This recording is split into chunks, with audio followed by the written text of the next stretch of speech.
ہند میں انوکھا مرکز تحفظ دین، یہ دین کا ترجمہ ہے مرکز تحفظ دین۔ علم کی فضیلت بہت زیادہ ہے، اور آپ اندازہ لگائیے کہ فرمایا کہ ایک حافظ قرآن 10 ایسے گناہگار جو جن کے لیے اللہ تعالیٰ نے دوزخ لکھ دی، ایک حافظ قرآن باعمل جو ہے 10 ایسے جہنم میں جانے والوں کو سفارش کا ذریعہ بنے گا اور جنت میں لے جانے کا ذریعہ بنے گا۔ اب آپ اندازہ لگائیے آپ کے گھر کے اندر کتنے حافظ قرآن ہیں۔ اگر آپ کے پاس حافظ قرآن نہیں ہے تو آپ دوسری شکل یہ ہے کہ اپنی زکوٰۃ کی رقم سے کسی یتیم بچے کو، غریب بچے کو حافظ قرآن بنا سکتے ہیں، کسی یتیم بچی کو عالمہ بنا سکتے ہیں، لیکن آپ نے وہ کام نہیں کیا، آپ صرف مخالفت کرتے رہے۔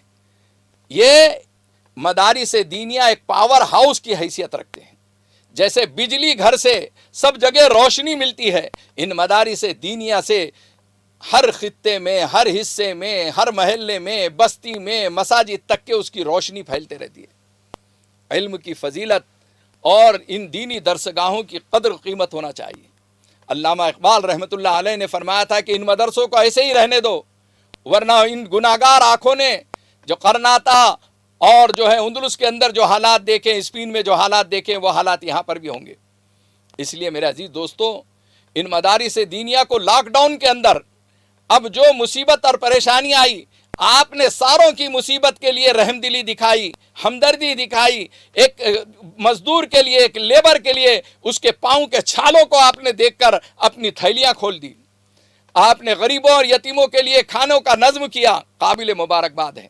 لیکن اب آئیے، اس امت پہ بہت بڑا زوال آنے والا ہے، اس امت پہ بہت بڑا وقت آنے والا ہے، بہت برا وقت آنے والا ہے۔ وہ یہ ہے کہ اس لاک ڈاؤن کی وجہ سے علماء اکرام، سفراء جو ہے، مدارس کے چندہ کرنے والے کسی دور تک کے پہنچ نہیں سکے۔ بہت مشکل سے کسی مدرسے میں 25% کی وصولی ہوئی ہوگی۔ اب وہ مدرسہ کیسے چلائیں گے؟ آپ سوچئے، کم بچے رکھ کر چلا سکتے ہیں، یا بعض مدارس تو بند ہو جانے کے یعنی جو ہے ڈگر پہ ہے۔ ابھی حال میں ہم نے جو خبریں سنی، جہاں تصور نہیں کر سکتے ہم، ایسی جگہوں سے سارے اساتذہ کو چھٹی دے دی گئی کہ بھائی آپ چندہ کر کے لاؤ، اپنی تنخواہ لو، اور اگر نہیں لا سکتے تو آپ کو چھٹی دے دی گئی۔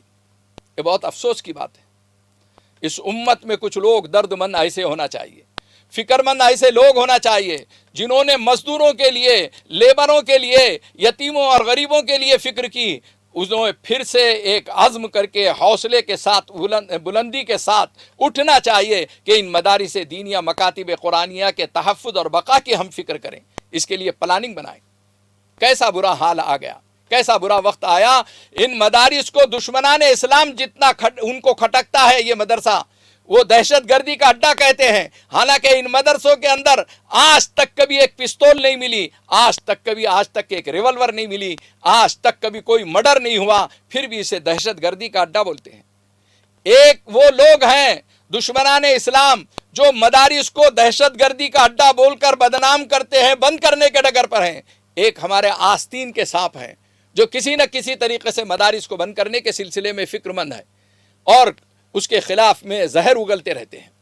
اللہ کے واسطے اپنی زبانوں کو کنٹرول کرو، اللہ کے واسطے ان دین کے قلوں کو آپ انگوش نمائی مت کرو، ان کی بدنامی مت کرو۔ اگر آپ مدد نہیں کر سکتے ہو تو خاموش رہو اور دعا کرتے رہو۔ آپ کو اگر سمجھ میں نہیں آتا تو سمجھنے کی کوشش کرو کہ اللہ کا قدرتی غیبی نظام کتنا بڑا ہے۔ اس ملک کے اندر اور پوری دنیا کے اندر لاکھوں مدارس ہے، بغیر حکومتوں کی مدد سے، بغیر کسی فکس مدد سے اللہ تعالیٰ ان 4 آنے 8 آنے روپیہ اور 2 روپے اور مٹھی مٹھی آٹے کے ذریعے سے لاکھوں کا یعنی بجٹ پورا کرواتے ہیں۔ کسی مدرسے کا منیمم بجٹ جو ہوگا سالانہ 1 لاکھ 1.5 لاکھ روپے، 3 لاکھ روپے، 5 لاکھ روپے، بڑھتے بڑھتے 50 لاکھ، سالانہ 1 کروڑ، سالانہ 5 کروڑ، سالانہ 15 کروڑ والے مدرسے بھی اس ملک کے اندر ہیں. اندازہ لگائیے. کم سے کم اپنے علاقوں میں دیکھ لو 10,000 سے زیادہ یعنی جو ہے مدارس دینیہ، مکاتب قرآنیہ آپ کو ملیں گے. میرے عزیز دوستو، یہ اللہ کا غیبی نظام ہے اور اللہ تعالیٰ چلا رہے ہیں. کوئی فخر سے بول نہیں سکتا ہے کہ میں کرتا ہوں. یہ مدرسے جو ہے صرف مال کی بنیاد پہ نہیں چلتے. ذہن میں رکھ لو، اللہ تعالیٰ اس کو کسی کے محنتوں کے ذریعے سے، کسی کی جو ہے دعاؤں کی ذریعے سے، کسی کی قربانیوں کے ذریعے سے، کسی کے مال اور کسی کے مشورے کے ذریعے سے، مجموعی حیثیت سے سب کا مل کر ایک اللہ تعالیٰ کی طرف سے ایک مدد کا فیصلہ ہوتا ہے اور یہ مدارس دینیہ چلتے ہیں. ہے ہند میں انوکھا مرکز تحفظ دین، یہ دین کا ترجمہ ہے مرکز تحفظ دین.